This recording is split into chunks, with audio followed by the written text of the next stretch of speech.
unaware she inherited a secret $10 billion trust. Husband and his family mocked his sick wife in front of their adopted daughter. Until a visit from the trust officer months later changed everything. He didn't just mock her. He did it while she was hooked to hospital monitors, pale and weak, with their 6-year-old adopted daughter standing at the foot of the bed clutching her favorite stuffed toy. Calder Holt stood over his sick wife, voice raised so the whole room could hear, and said, "You're a poor burden, nothing but dead weight. You curse everything you touch." His mother, Dorcella, didn't stop him. She joined in. "She doesn't belong in this family," Dorcella said coldly. "No class, no ambition, and embarrassment." A couple of relatives snickered. One cousin muttered, "He saved her from the gutter and she still drags him down." No one defended her. Not one person told him to stop.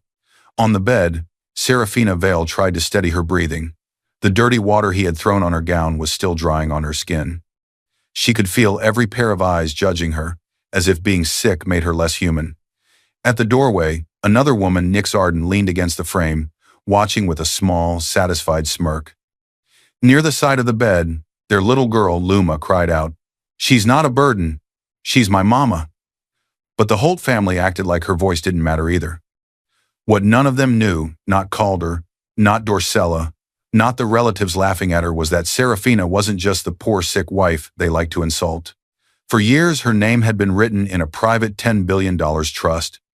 A trust officer had already been trying to reach her. One notice had gone missing from her mailbox. Another, sealed and marked urgent, had been intercepted at the hospital right in front of her, then burned. Months later, when a man in a dark suit would walk into the Holt estate, open a folder, and say the words Serafina Vale, sole heir, every cruel sentence they spoke in that hospital room would come back to choke them. This isn't just a story about a family mocking a sick wife. It's about what happens when you laugh at the woman you think is powerless, while standing on a fortune that secretly belongs to her. Dear viewers, thank you for being here.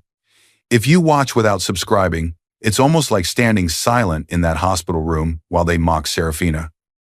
When you click that button, you stand with every person who has been called burden, dead weight, or embarrassment and still chose to rise.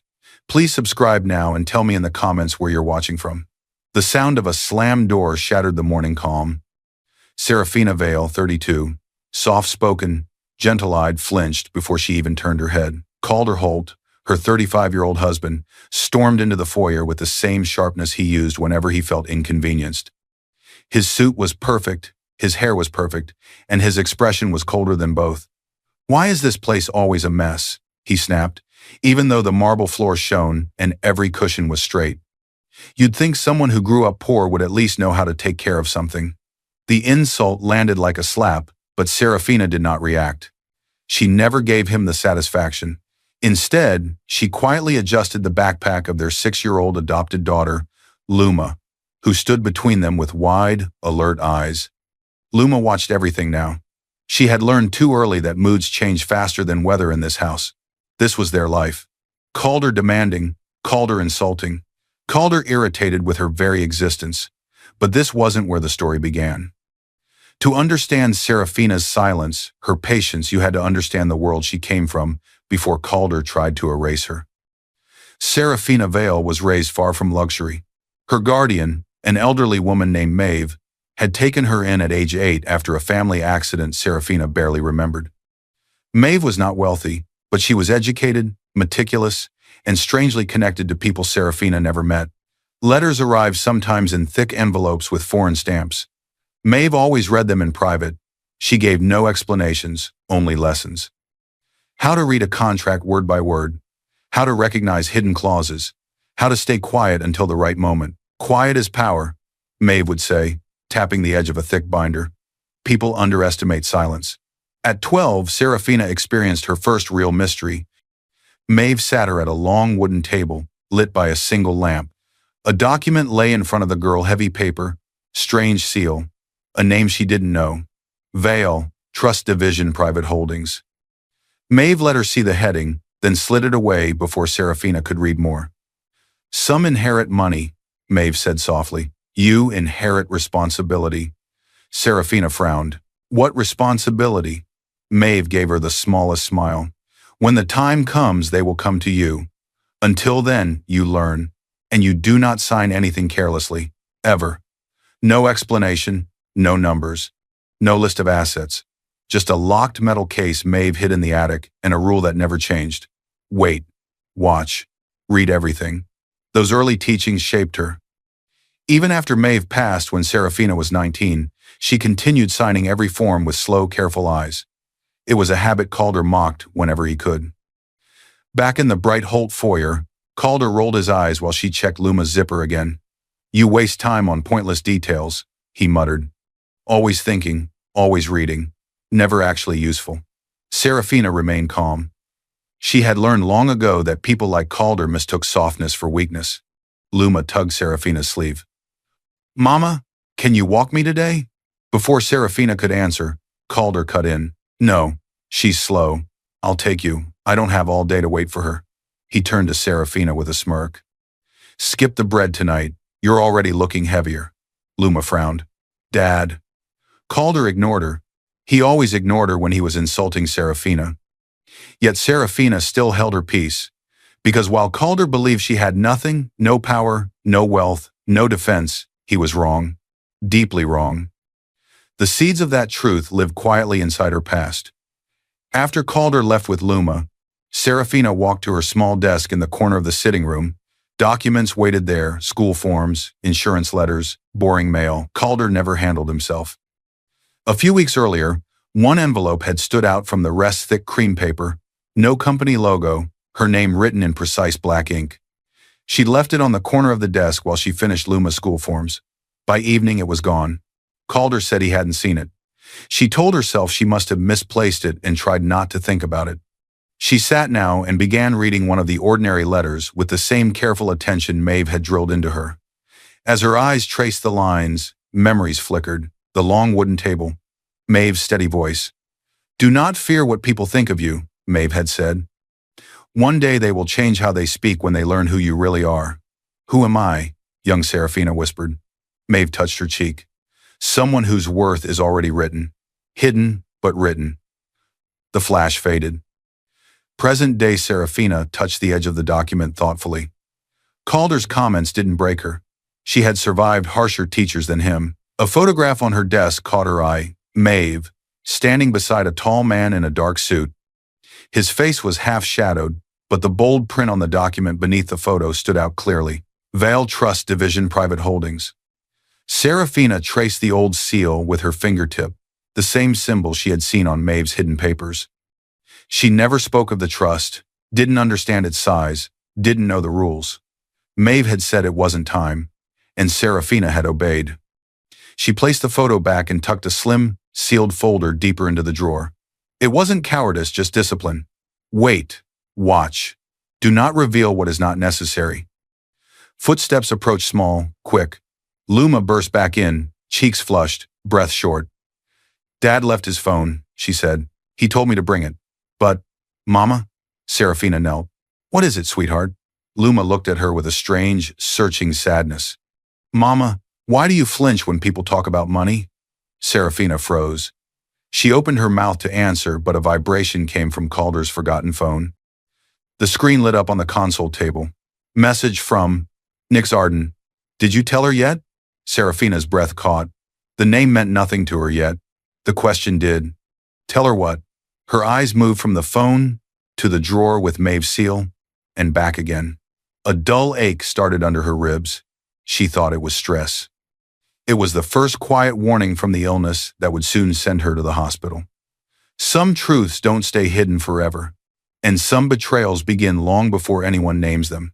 The pain hit her like a sudden knife under the ribs, sharp, fast, stealing her breath before she could steady herself. Serafina gripped the edge of the hospital bed as another wave of dizziness moved through her. Monitors beeped softly, not yet alarming, but her body felt loud inside her skin. Her vision blurred, then cleared. The nurse at her side spoke gently. Deep breaths, Mrs. Holt. In through your nose, out through your mouth, Serafina tried. She had lived with these episodes for years, chronic fatigue, sudden dizzy spells, a heart that sometimes raced without reason. Calder called it drama.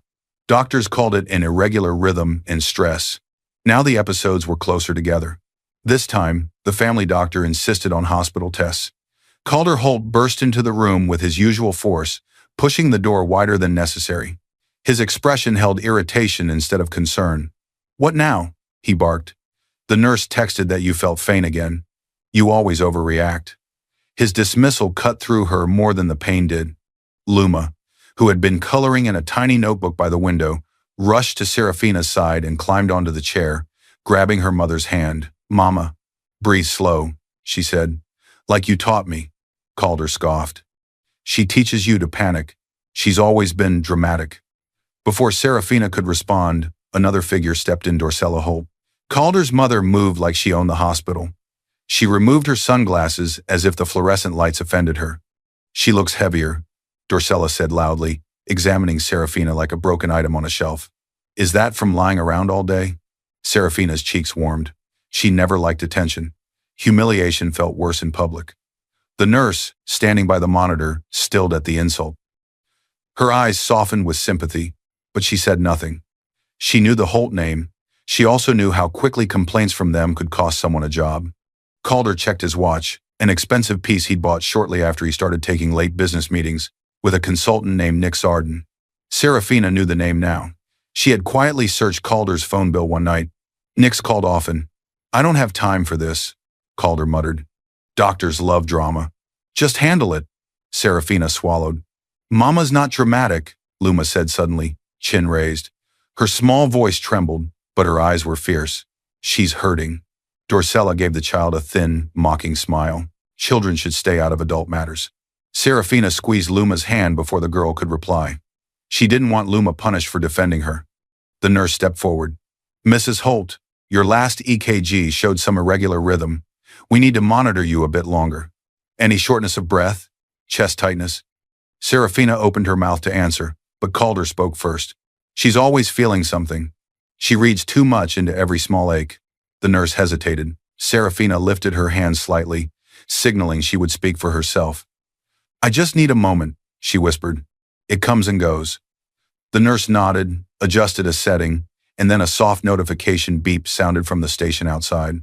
She stepped into the hallway, then returned with a small stack of items, labs to sign, a plastic cup for urine tests, and one cream-colored envelope. "This came earlier this morning," the nurse said. "Registered mail, hand-delivered by a courier. It's marked urgent, addressed to Serafina Vale Holt." Serafina's chest tightened. The envelope carried a seal raised, formal, identical to the one she had seen in Maeve's old papers. Before Serafina could reach for it, Dorcella stepped forward, faster than anyone expected, and took the envelope out of the nurse's hand. "She doesn't need paperwork right now," Dorcella said coolly. "She can barely focus as it is." Calder gave a short laugh. "Exactly. Don't hand her anything important. She'll just make a mess of it." The nurse blinked, surprised. "Ma'am, this was signed for by family," Dorcella cut in. "And I am family." The nurse looked at Serafina. Serafina's lips parted, but years of being dismissed held her back for 1 second too long. Dorcella slid the envelope into her handbag with a smooth, practiced motion. Serafina's pulse quickened. She had seen that seal before. Maeve once told her, "One day something sealed will arrive. Do not be afraid of it. Do not let anyone else speak for you." Now someone else had it. Luma, still holding her hand, leaned closer. "Mama, you look sad." Serafina forced a gentle smile. "I'm okay, little light." She wasn't. The nurse lingered beside the bed, clearly uncomfortable. Her eyes flicked once toward Dorcella's bag, then back to Serafina. I'll note in your chart that urgent mail was delivered," she said quietly. The words were careful, but there was meaning beneath them. A record, a trail. "Let us know if you need anything," she whispered before slipping out. Serafina watched her leave. As the door closed, she caught a glimpse of something on the corner of the envelope inside Dorcella's bag, a faint, unfamiliar symbol printed next to the seal. Not just a trust seal. An activation mark Maeve had once pointed at in a textbook and called the point of no return. For the first time in a long time, Serafina's breath caught not from illness, but from fear. Something important had finally reached her, and someone else had taken it. Some hands take what doesn't belong to them, and some take it for a purpose far darker than silence. By late afternoon, the hospital's family lounge buzzed with low conversation, coffee smells, and the soft drone of a muted TV. Serafina had been wheeled there for a short break from the machines. She insisted on standing now, gripping the back of a chair to prove to Luma she was fine.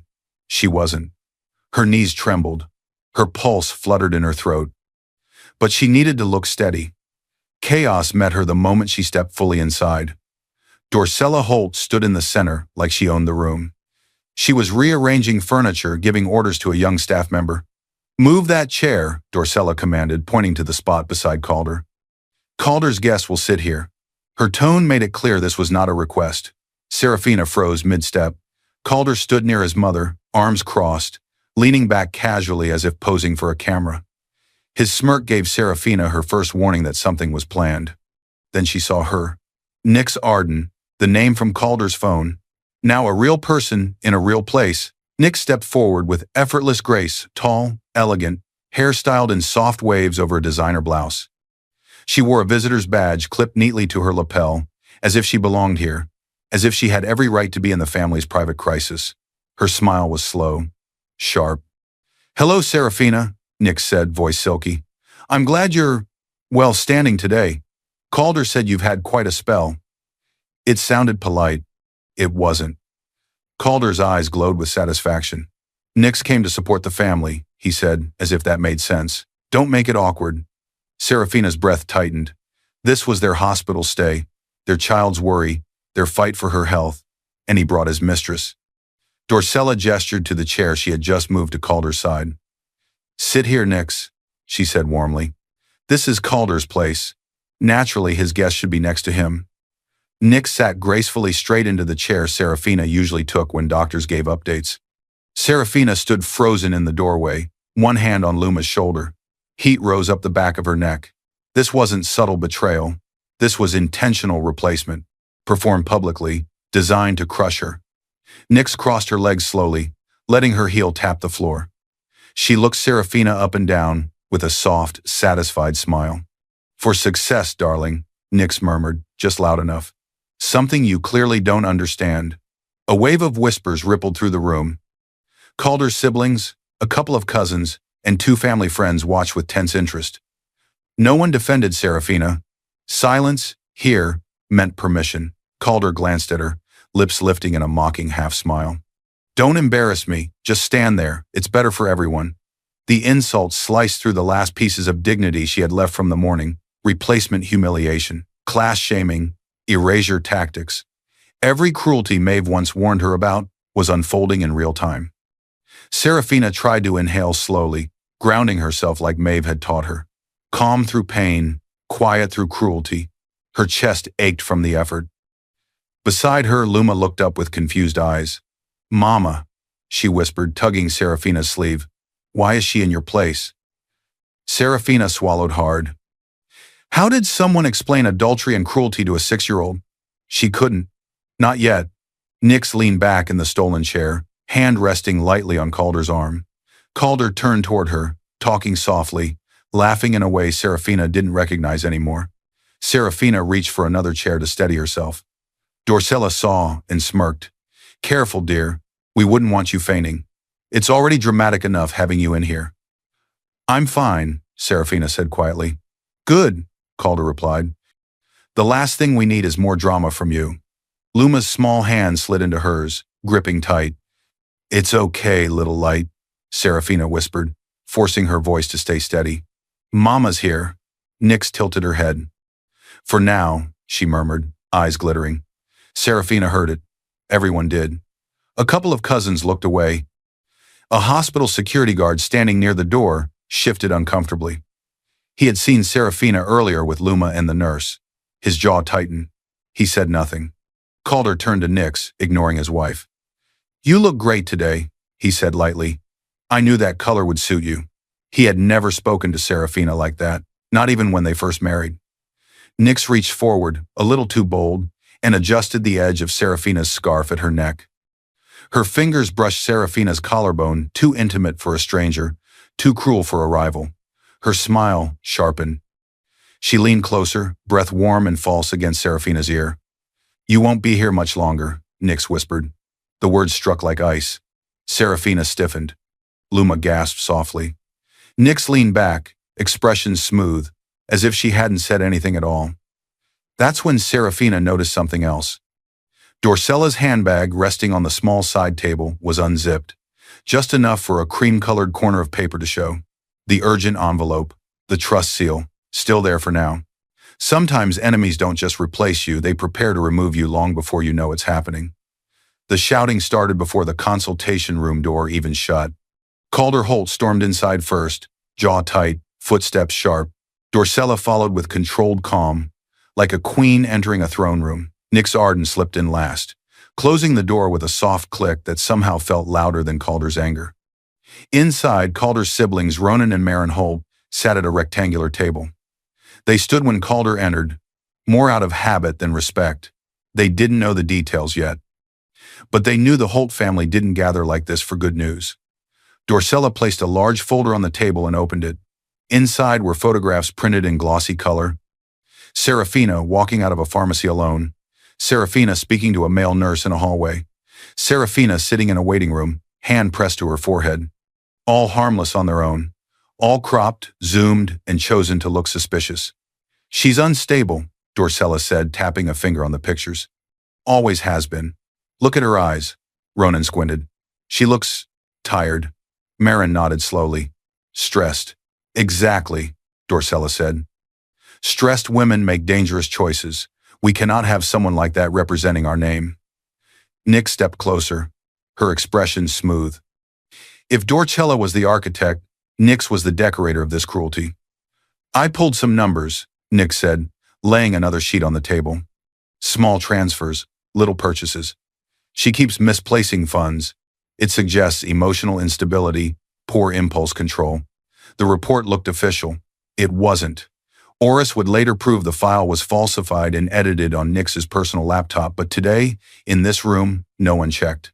Calder didn't ask for proof. He didn't want truth. He wanted permission. I knew she was dead weight, Calder muttered, picking up a photo as if it contained evidence of betrayal. Always dragging us down. Always sick. Always. Slow. Nix's lips curved. Unstable wives can be. Inconvenient during divorce petitions. Judges like clear stories. Dorcella folded her hands, pleased. We need a narrative. She's fragile, depressed, unable to manage finances or a household. That will justify removing her from anything important: money, Luma, decisions. And if she ever gets some kind of inheritance, her eyes glinted, we position ourselves as protectors, for the child, for the estate. There it was, the lie. New but already polished. Serafina isn't dangerous, Marin said softly. She's quiet. Quiet people hide the most, Dorcella replied. You know that. Ronan shifted. We just need to be careful legally, Mother. We can't just throw her out. Dorcella turned to the two Holt private security officers standing near the wall. They had been called in for family safety. Now their real purpose became clear. Prepare incident reports, Dorcella ordered. Anytime she looks confused, write it down. If she stumbles, record it. If she raises her voice, she's unstable. We are building a case. The words hit the room like a cold draft. Calder didn't flinch. Ronan and Marin exchanged uneasy looks but said nothing. Nix leaned on the table, confident. She won't fight, Nix said. She's too busy feigning and clutching her chest, and she has no money for lawyers. Dorcella smirked. And when the time comes, she'll have no one to defend her. Calder cracked his knuckles. Let's finish this. They lowered their voices, speaking about doctors they could suggest, therapists who might agree to write certain phrases, relatives who would gladly repeat the story, everything precise, everything cruel. Serafina had no idea any of this was happening, but someone did. One of the security officers, newer, younger, less hardened, shifted his weight. He had seen Serafina earlier when Luma hugged her. He had also seen Calder laughing with Nix. His stomach twisted, but silence, in this room, was safety. Dorcella closed the folder with a snap. It's settled, she said. We move quickly. I'll have the envelope taken care of tonight. No one needs to know it ever arrived. Nix pulled out her phone. She opened a message thread labeled housekeeper, private. She typed a single word, burn. Below it, she attached a photo of the cream-colored envelope with the trust seal. Her thumb hovered for a heartbeat, then tapped send. A slow smile spread across her face. Some fires destroy evidence, but some leave just enough ash to tell the truth. The next morning, the attack began before Serafina even realized the door had opened. She was back in her hospital room, pale from tests, back propped against pillows. Her hair was loosely braided the way Luma liked. The machines around her beeped in slow, steady rhythms. She had almost convinced herself she could endure a few more days like this. Then Dorcella Holt marched in, carrying a metal cleaning bucket. Behind her came Calder, his stride aggressive, his irritation already simmering. Nix slipped in last. The same designer bag hanging from her shoulder, the one she'd used the night before when she'd watched the housekeeper burn Serafina's envelope and stuffed the half-burned remains inside. She leaned against the wall, watching. Luma had just come back from the nurse's station with a cup of juice. She stopped in the doorway, small fingers tightening around the cup when she saw the bucket. Serafina frowned. "What are you doing with that?" Dorcella lifted the bucket with both hands. "If you're sick," she announced loudly, "then you should be purified." "Mother," Calder said with a twisted smile, "don't spill it on the floor. You know how she hates a mess." Serafina's heart sped up. "Put it down. This is a hospital." But she didn't get another word out. Calder stepped forward in one fast, angry motion. Before she could shield herself, he tilted the bucket and dumped the dirty, cold water over her chest and lap. The shock robbed her breath. The water was icy, seeping instantly through her thin gown, soaking the sheets. The harsh smell filled her nose. Drops splashed onto the floor and onto Luma's shoes. For one long second, the room went silent. Even the machine seemed to fade. Then gasps burst from the doorway. A nurse who had been walking past froze. A junior doctor stopped mid-step. No one expected that. Calder straightened, breathing hard, his expression twisted with disgust. "Poor Burden," he said loudly, making sure the witnesses heard. "You curse everything you touch." Nix pressed her lips together, eyes bright with cruel satisfaction as she watched Serafina tremble. Dorcella nodded like someone judging a performance. "Look at her, so dramatic, so weak. If you ask me, this is exactly why she shouldn't be part of our family anymore." Serafina's teeth chattered. Not from cold, from shock. She didn't scream. She didn't shout. Years of Maeve's training endure, observe, record held her still even as humiliation burned under her skin. Luma let out a sound so sharp it cut through the whole room. "Stop!" she cried, dropping the juice and rushing forward. "Stop! You're hurting her." Calder didn't even look at her. "Stay out of this, Luma. This is adult business." Luma pushed at his leg, tears streaming. "She's my mama. Don't hurt her." Nix's smirk curved deeper. She leaned toward Calder and whispered, just loud enough for Serafina to hear, "She always gets emotional. So messy." Serafina swallowed hard, lifting a shaking hand to brush water from her eyes. She pulled Luma close with her other arm. "It's okay, little light," she whispered. "Mama's here." From the doorway, the nurse finally moved. "Sir, you can't do that," she said, voice firming. "This is a hospital. I'm going to have to report," Calder snapped. "Report what? I was helping." She needed to wake up. She always acts half dead. The nurse looked at the soaked sheets, the shivering patient, the crying child. Her jaw set. "I'm still documenting this," she said, "and I'll be calling the charge nurse." Dorcella clicked her tongue. "Oh, please. We donate enough to this hospital. Don't make a scene over a little water." The nurse didn't back down this time. "Leave," she said. "Now, all of you, unless you're immediate caregivers. I'll get fresh linens." Calder stared at her, then at the security camera in the corner he had forgotten was there. A flash of uncertainty crossed his face. "Fine," he muttered. "We were leaving anyway." Dorcella lifted her bag. Nix pushed off the wall to follow. Nix lingered for one last dig. "You should rest," she said sweetly. "You look exhausted." Serafina said nothing. Nix turned toward the door, and something small fell from her bag as she moved. A tiny, charred fragment of cream-colored paper fluttered to the floor near the bed. Luma saw it first. "Mama," something dropped. When the room finally emptied of Holtz and the nurse stepped out to get dry linens, Serafina forced her aching body forward just enough to see the scrap. Her fingers trembled as she picked it up. Soot stained her skin. A single clear word cut through the burn marks. Trust. The same word on Maeve's documents. The same seal on the stolen envelope. Her breath hitched. This was no accident. Nix had carried burned pieces of her letter. This wasn't just cruelty anymore. It was proof. Some things burn easily, but some secrets survive the fire, waiting for the right person to uncover them. All right, here's the second half. Scene 610 rewritten, all dots connected, and then a breakdown of the logic gaps I fixed for these scenes. 2 days after the humiliation, the hospital discharged Serafina. The cardiologist adjusted her medication, wrote stress-related triggers in her file, and gently suggested counseling. The nurse who had witnessed the dirty water incident walked her to the elevator in silence. "If you feel unsafe at home," the nurse said softly, "there are people you can call. I documented what happened." Serafina nodded once. "Thank you." Calder hadn't come that morning. He'd sent a short text. "Work. We'll talk later." Dorcella didn't come at all. Nix never visited unless Calder was there. Serafina knew what "we'll talk later" meant. He would talk. She would endure. Not this time. She held Luma's hand tightly as they walked out of the hospital. The air felt too bright, too sharp for someone who had been under fluorescent lights and judgmental eyes. Calder had arranged a driver, but when the car pulled up, Serafina didn't give the whole address. She gave a different one.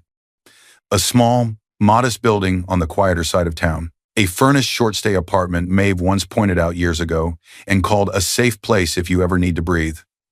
Back then, Serafina didn't understand. Now she did. The driver didn't care. He dropped them off, took his payment from the Holt account, and left.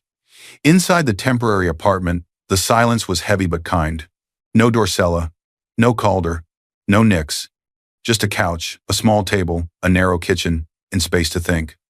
Luma fell asleep on the couch, still clutching her stuffed toy.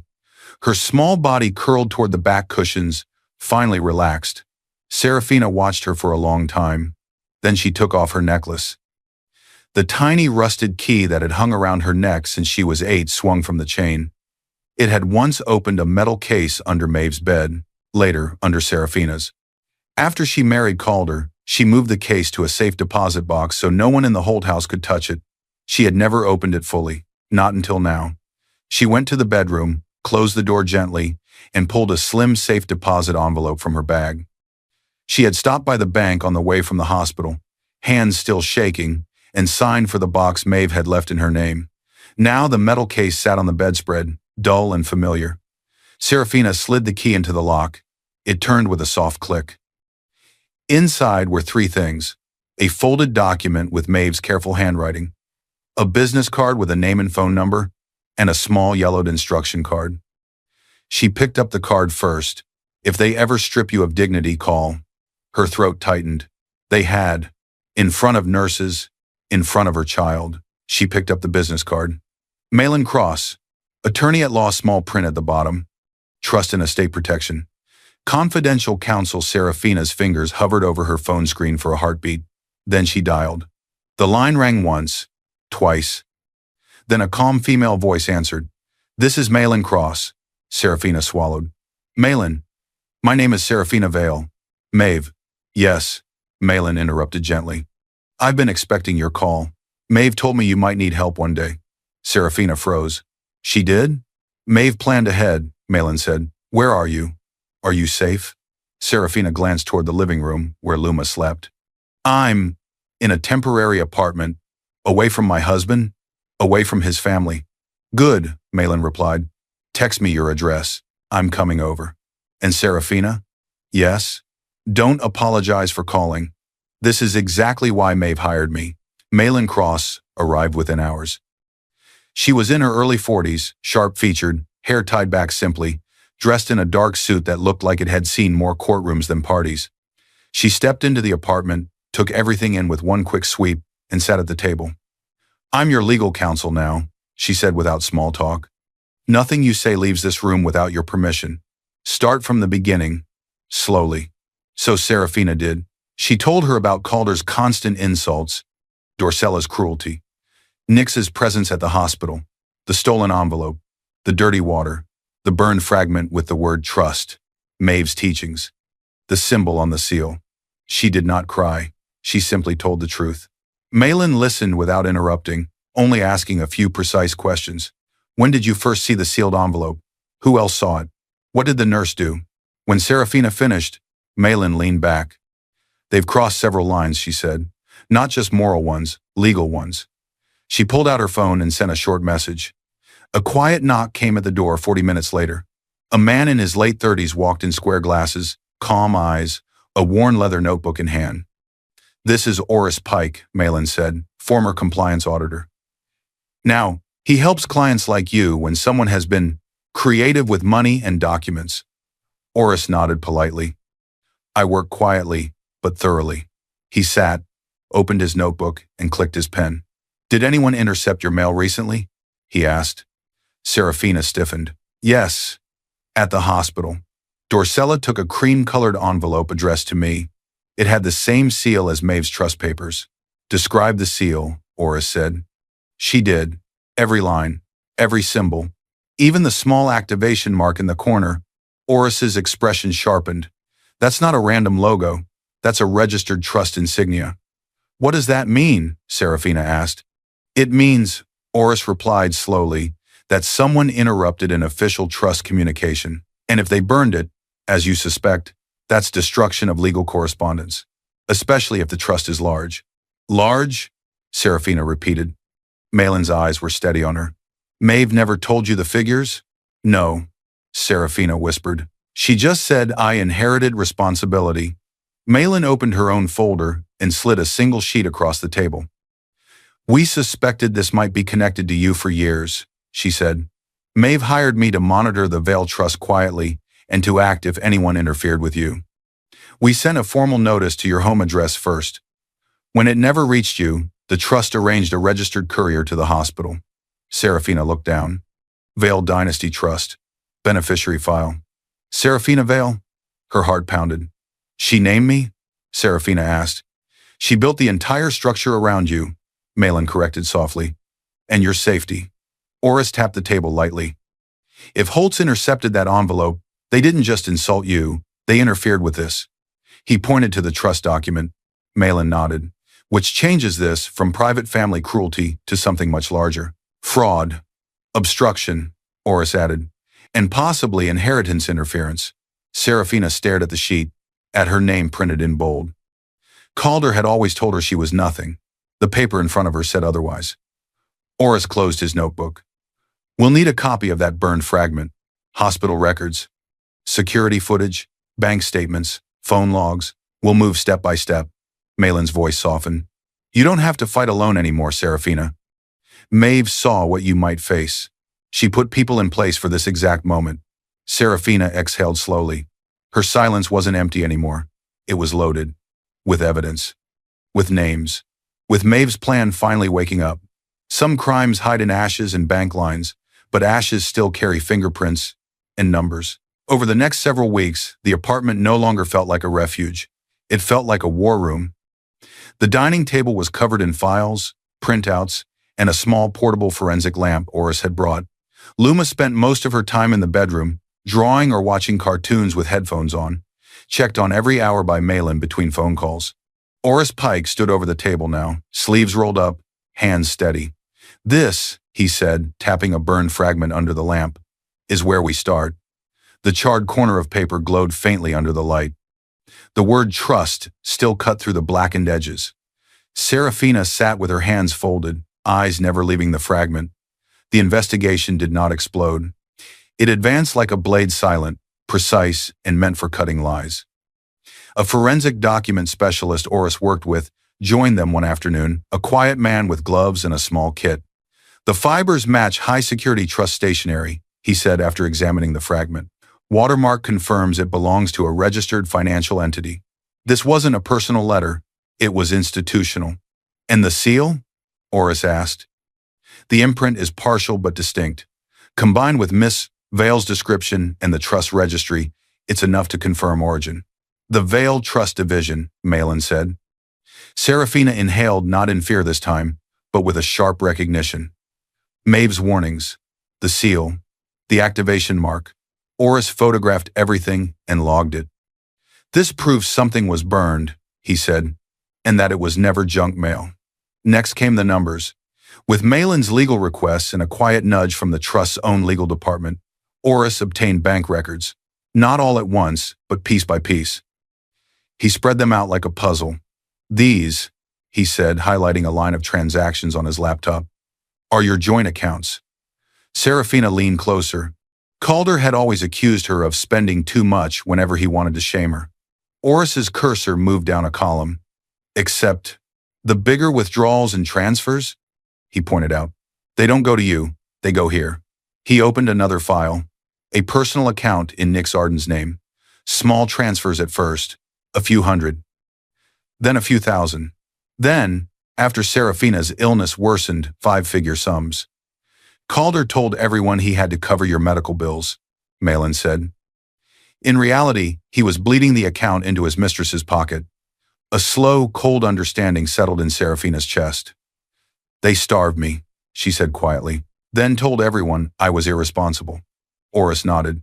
It's textbook financial abuse, and it gives them a motive to hide any money that might come to you from a trust, for example. Malin placed a printed copy of the audit Nix had presented in the Holt consultation room on the table. We obtained this through discovery, she said. Calder's lawyer thought it helped them. Oris connected his laptop, opened the digital version, and went straight to the metadata. There, he said, tapping the screen.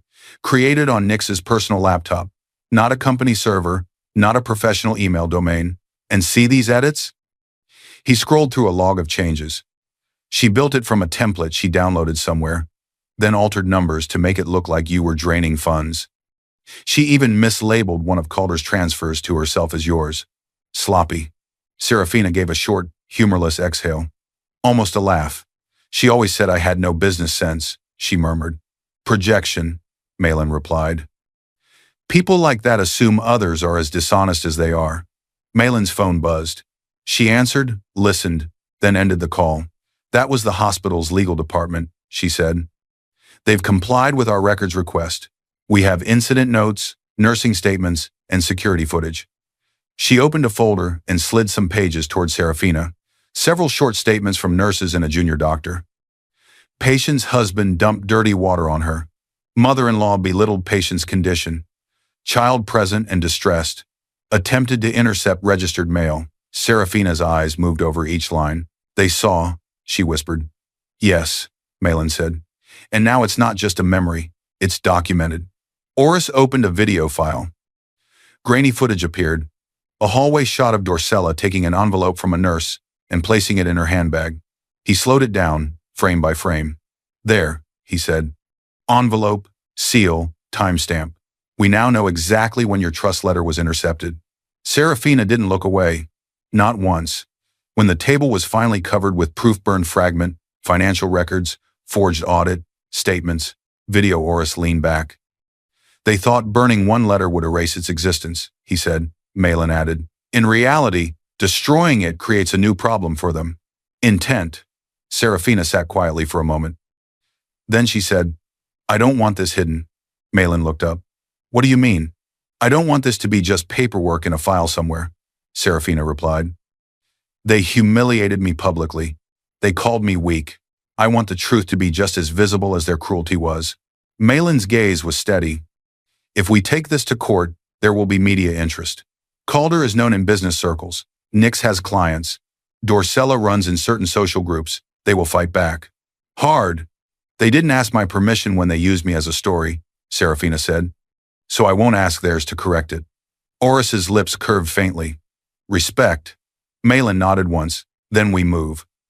She pulled out a fresh document and placed it gently in front of Serafina.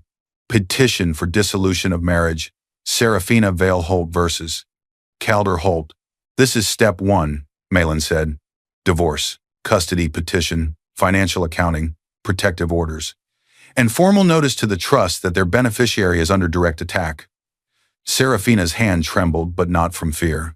From decision. She picked up the pen. Maeve's voice echoed in her memory. Quiet is power. Don't waste it on people who don't listen. Save it for when you speak in a room that matters. Serafina signed. A door that had been closing on her for years finally stopped, and another, much heavier one, started to open. Some storms roar, but the quiet ones, the ones armed with proof, tear entire empires down.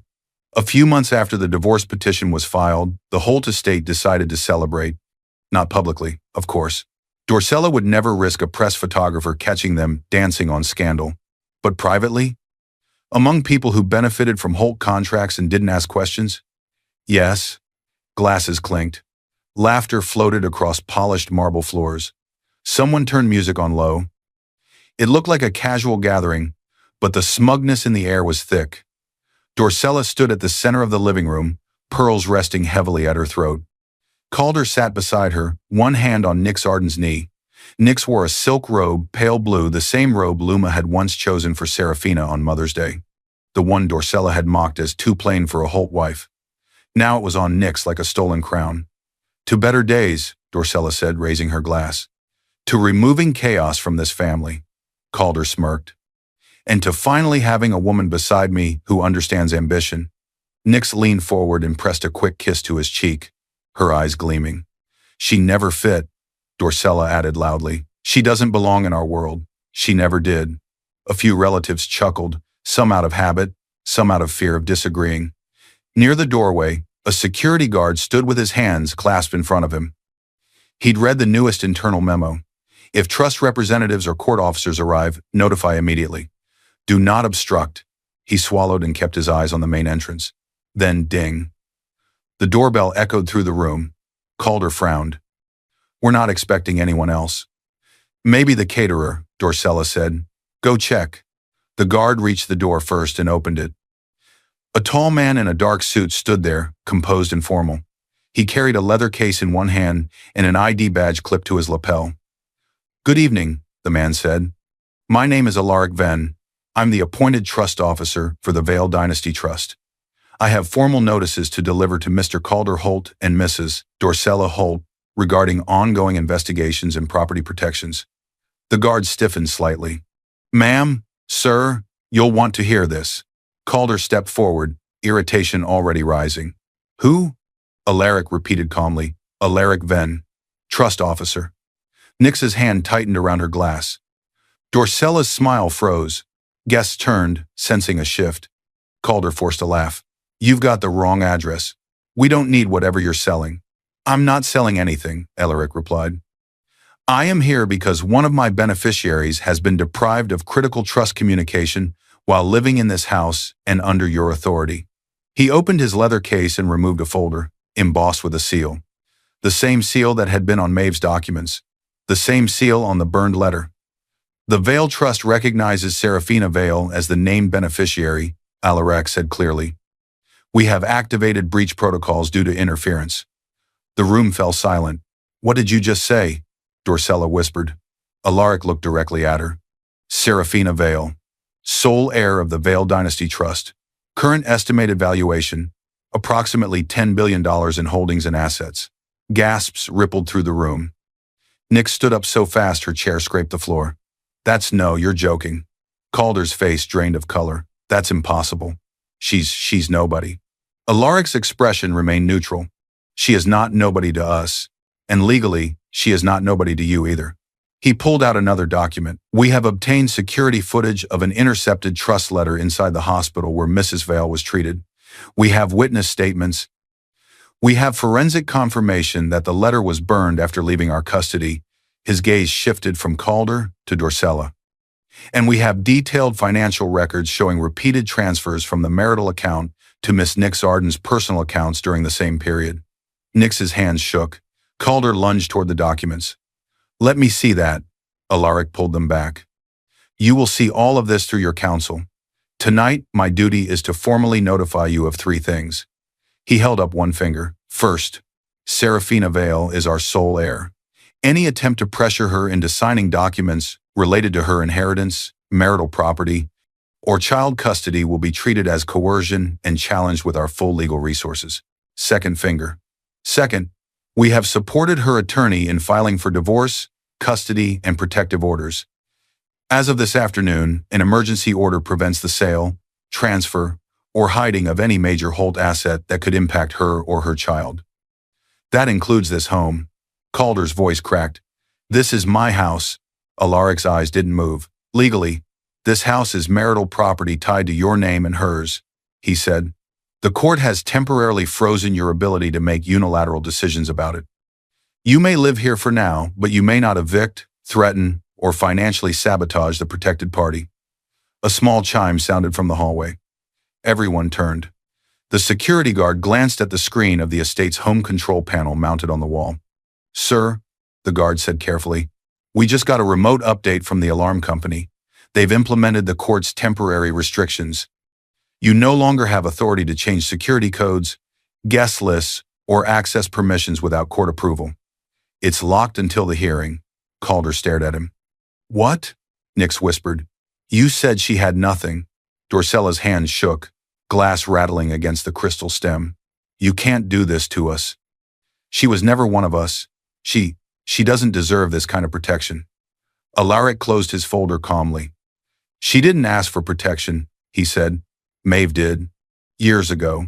She built an entire system to make sure that if anyone tried to strip Serafina of dignity or inheritance, they would find themselves standing exactly where you are right now. Several guests quietly set their glasses down. The room didn't feel like a celebration anymore. It felt like a courtroom without robes. Calder's face twisted. You think you can destroy my life? You destroyed your own life when you decided humiliation and fraud were easier than honesty. Alaric replied, tone still mild. We are simply making sure the person you targeted has the resources to stand up. The security guard looked from Calder to Dorcella, then to Nix. For the first time, his sympathy shifted clearly in one direction, not theirs. Alaric nodded once to the guard. Thank you for allowing me to deliver formal notice. Then he turned to leave. At the doorway, he paused. One more thing, he added without turning back. The trust prefers to work quietly, but if necessary, we can work very publicly. I suggest you cooperate with the court. The front door closed behind him. The music was still playing. No one listened to it anymore. Calder suddenly understood. Serafina hadn't been removed from his world. He had just been shown he was never really in hers. The house wasn't the only thing slipping from Calder's fingers. Next, it would be his name, his child, and the story he told about himself. The courthouse hallway smelled like old paper and coffee. Still, when Serafina Vale stepped through the heavy doors into the family courtroom, the air felt cleaner than any room she'd been in for years. Reporters waited near the back, kept at a distance by security. A few whispered as she passed, glancing at printed headlines about the Vale Trust and the Holt scandal. Serafina walked with calm, steady steps. No diamonds, no dramatic outfit, just a simple dress, neat hair, and quiet composure. Beside her, Malin carried a slim case. Oris sat in the second row behind them, Luma, too young to sit through the full hearing, waited in a supervised room down the hall with a court child specialist. She would be brought in briefly, then taken back out. Across the room, the Holt family sat on one side of the aisle. Calder's jaw twitched. Dorcella's lips were pressed so tightly together they had turned white. Nix, out on bail and under investigation because of the falsified audit, stared straight ahead with hollow eyes. The judge entered. All rise. Everyone stood. Be seated. The room settled. Case. Serafina Vale Holt versus Calder Holt, the clerk announced. Divorce proceedings, custody determination, and motions regarding protective orders and allegations of fraud. Malin rose first. Your Honor, we intend to show a clear pattern of financial abuse, emotional and medical cruelty, and deliberate interference with my client's legal inheritance and mail, she said. She handed the bailiff a stack of documents, which were passed to the judge. One by one, she outlined the evidence. The burned trust letter and forensic report confirming its origin. Security footage of Dorcella taking the envelope at the hospital. Hospital incident reports documenting the dirty water humiliation and derogatory comments. Bank records showing Calder's transfers to Nix's private account. Metadata proving Nix's audit was falsified. As each item was described, the judge's face grew more serious. Serafina didn't look at Calder. She looked at the judge. At the process. At the place Maeve had promised would matter more than private cruelty. When Malin finished, the judge turned to the other table. Mr. Holt, he said, you may respond. Calder stood too quickly. Your Honor, he began. This is exaggerated. Serafina, she's always been emotional. She takes everything personally. He floundered. She's unstable, he finished. She doesn't understand what she's talking about. She never contributed. I carried everything. And this trust officer, he's twisting things. She doesn't deserve. Malin rose. Objection, character attack, not a response to evidence. Sustained, the judge said. Mr. Holt, address the documents, not your personal opinion of your wife's personality. Calder's nostrils flared. The money transfers were, thank you gifts. Nix did consulting for my company, and the water incident was a joke taken out of context. People overreact. Nurses have their own agenda, and that letter, maybe it was junk mail. How are we supposed to know? The security footage shows your mother taking an urgent, registered letter bearing a financial trust seal, the judge said. Hospital protocols and your own nurse's notes contradict your version of events. Calder's voice rose. She was dead weight. I did what I had to do to wake her up. A wave of murmurs rippled through the courtroom. The judge's expression hardened. Watch your language, Mr. Holt. This is a court of law. Serafina rose before Malin could stop her. Your Honor, she said quietly. May I speak? The judge studied her for a moment, then nodded. Briefly, Serafina stepped forward, hands relaxed at her sides. She looked at Calder first. You mocked me while I was hooked to machines, she said softly. You told me I was a burden. You poured dirty water on me in a hospital room, in front of our daughter. Calder opened his mouth, but no words came out. You told me I cursed everything I touched, she continued. But you were the one who touched our accounts and drained them. You were the one who touched my mail and burned it. You were the one who turned a safe place into a stage for your cruelty. She turned to Nix. You wore my robe, Serafina said. You laughed while my child cried. You wrote fake reports to make me look unstable, all to stand next to a man who was hurting another woman and call it success. Nix's chin trembled. She looked down. Then Serafina faced Dorcella. You taught them that humiliating me was normal, that I was less because I didn't come from money. You said I didn't belong. Her voice didn't rise. It didn't break. You all thought silence meant I had nothing, Serafina said, letting her eyes sweep the room. It didn't. It meant I was watching, and waiting for the right room to speak in. The courtroom was so quiet the air felt thick. Even the reporters had stopped scratching their pens across notepads. The judge cleared his throat, regaining the formal tone. Thank you, Mrs. Vale, he said. You may be seated. She returned to her chair. After reviewing the paperwork again, the judge folded his hands. Based on the evidence, he said slowly, this court finds a clear pattern of emotional abuse, financial misconduct, and interference with trust property. Therefore, divorce is granted, effective immediately. Full legal and physical custody of the minor child, Luma, is awarded to Serafina Vale. Mr. Holt will have supervised visitation only, subject to review and compliance with court-ordered counseling. Financial restitution is ordered to Mrs. Vale for the misappropriated funds. Further, this court will be referring the matter of the destroyed trust letter, falsified audit, and suspicious transfers to the district attorney's office and relevant regulatory authorities for potential criminal investigation. Nix sucked in a sharp breath. Dorcella stared forward frozen. Calder's shoulders sagged as if someone had removed the bones. The judge struck his gavel once. Court is adjourned. Chairs scraped. Reporters began whispering again, already composing their headlines. Cameras flashed from the hallway as people filed out. Serafina didn't rush. She turned once, looking at Calder not with rage, but with a calm distance. Then she walked toward the door where the child specialist waited with Luma. As she stepped into the hallway, Malin leaned closer. We're not done, she whispered. This is just the legal foundation, Oris murmured. And the trust hasn't even fully spoken yet. Near the side exit, Nix Arden slipped away quickly. Head down, jacket pulled tight. She wasn't allowed to travel far without notifying the court, but she could still run from cameras. Malin's eyes tracked her. She's running from the spotlight, Malin said. People only run that hard when there's something else they haven't told us yet. Serafina paused. For the first time, anger flickered across her face. Not the chaotic kind. The kind that comes from finally recognizing how much someone has taken and knowing you have tools to get it back. Courtrooms reveal truth, but the final reckoning, the one that really changes people, comes afterward, when the lights are off and consequences stay. The days after the ruling weren't dramatic. They were steady, relentless. Across the city, news feeds filled with headlines. Holt Hare, accused of trust interference. Estate mistress linked to fraudulent audit. Hospital witnesses speak out on abuse of sick wife. Calder tried to give one interview early on, insisting it was a private misunderstanding, but the reporter countered with court documents and footage of the dirty water incident. Public sympathy didn't bend his way. It bent toward Serafina. Nix ran first. Not out of town, her bail conditions wouldn't allow that, but from every room that reminded her of who she'd tried to be. Clients dropped her quietly. Emails went unanswered. 2 contracts she bragged about online were terminated for convenience. Another sent her an official notice. We cannot maintain a relationship during an active fraud investigation. Within weeks, her accounts were partially frozen pending review. Transactions to and from Calder's company were flagged.